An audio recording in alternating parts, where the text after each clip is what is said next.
everybody? Welcome to Wild Boy Movies, the place to talk movies, and completely out of nowhere, Disney went ahead and dropped the first teaser trailer for the upcoming Mandalorian and Grogu movie, something that we knew was in the works and we will be seeing in May of 2026. So what I'm going to be doing in this video is giving you guys my honest thoughts on this trailer, and that's all I'm basically going to be doing in this video is just giving my opinion on this trailer. But be sure to hit that like button, subscribe if you haven't already, and comment down below your thoughts on the Mandalorian and Grogu trailer. But without further ado, let's get right into it. Alright, so giving you guys my honest opinion on this trailer.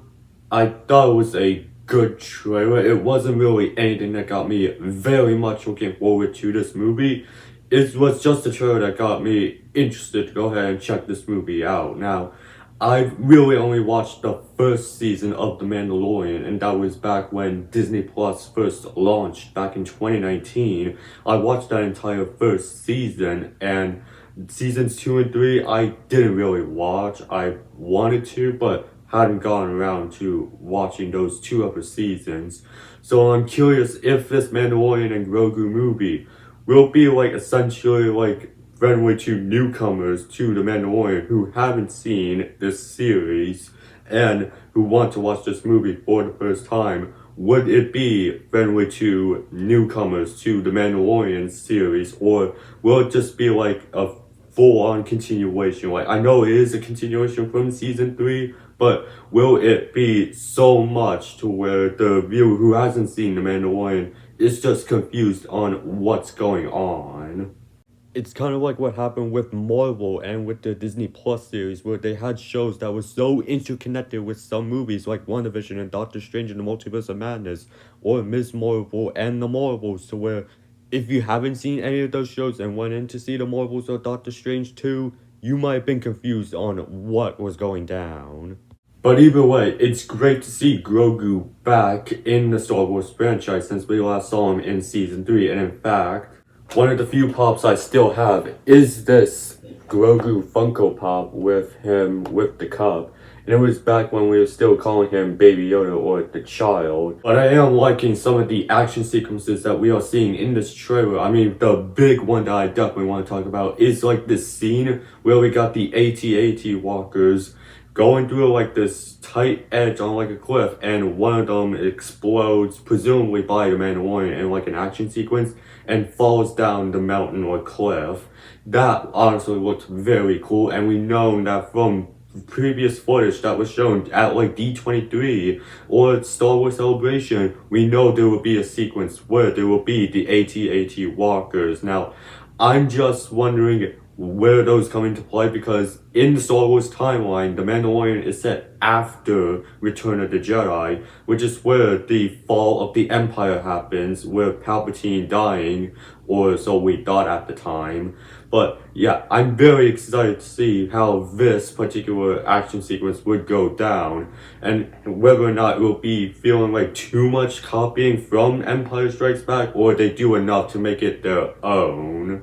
We also got a look of a new character in this movie, Rhoda the Hutt. Now, this character is gonna be, I believe, the son of Jabba the Hutt. So it's pretty interesting to see that Jabba has a son, and I'm very curious to see what that character's role will end up being in the overall story in The Mandalorian and Grogu, because when we see Rhoda the Hutt in the trailer, it's like in this arena setting where we know that The Mandalorian will have some sort of fight with like a Rancor-like creature, and we see Grogu eating some popcorn. Like, I'm very curious to see how Rhoda the Hutt plays into the movie overall. And there's one part in the trailer where it's a blink and you'll miss a moment. We do get to see the character of Zeb in this trailer fighting off some sort of, I don't know what it is, but you can see him in this shot right here that I have up on screen. That clearly is the character of Zeb, who first appeared in the animated series Star Wars Rebels, but also made his live-action debut in The Mandalorian. Now, even though I haven't seen season 3 where he made his live-action appearance, I do know that he does make an appearance in The Mandalorian season 3 in live action. And that's one thing I'm also curious for, is how much do you need to watch in order to understand The Mandalorian? Or is it something that, like, hey, people who haven't seen it can go in knowing some very little details and they can still enjoy it? Like, that's again kind of the things that's holding this back for me a little bit in terms of excitement, because I've not seen The Mandalorian seasons 2 and 3, so I don't know how much they will be going in connecting it from those last 2 seasons. And that is because I am not like keeping up with every single piece of Star Wars content that comes out. Like, the only Disney Plus series that I've seen for Star Wars was that first season of The Mandalorian. I haven't seen stuff like The Acolyte or the Ahsoka series. I really haven't seen any of that, just because I'm not really that big on like the Star Wars franchise. Like, I'll check out the movies, but really when it comes to like the Disney Plus series, I just don't know. I just don't really have an interest to check those out. And that is because the only thing of Star Wars that I care about is like the movies that we get in like theaters. Because yeah, I did see A New Hope. I did see Revenge of the Sith when it was re-released in theaters. Like, I have a whole review up for that movie, and I do plan to review more of the Star Wars movies. And I did get to see the entirety of the sequel trilogy, Force Awakens, Last Jedi, and Rise of Skywalker, in theaters. So I do have like an interest in Star Wars, but it's nothing as big as like the MCU or the DCU now.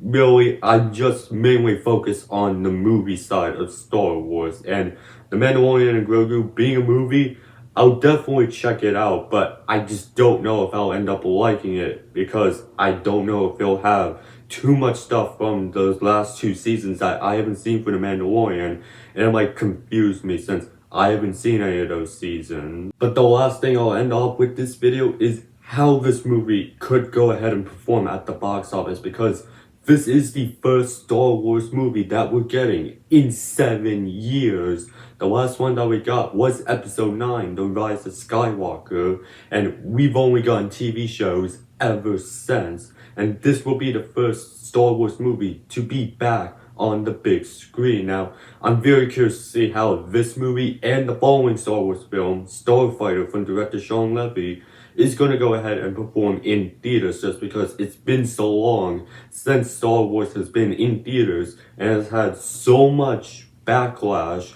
with a lot of people just hating on Star Wars. I'm very curious to see how this and the next one is going to perform in theaters, and especially with Mandalorian and Grogu, because this movie is releasing 1 week after Mortal Kombat 2, which had a record setting for a red band trailer when that trailer came out in like July of this year. I'm not really that worried against Mortal Kombat and Mandalorian, because Mortal Kombat is R-rated and Mandalorian will probably get a PG-13 rating, but there's still some competition there. And Mandalorian Grogu was also supposed to go up against Avengers Doomsday at the box office, but Doomsday is now coming out in December instead of May, so that'll get rid of that competition. But yeah, I'm very curious to see how the box office for Mandalorian and Grogu is going to end up looking like when it's been 7 years without a Star Wars movie in theaters.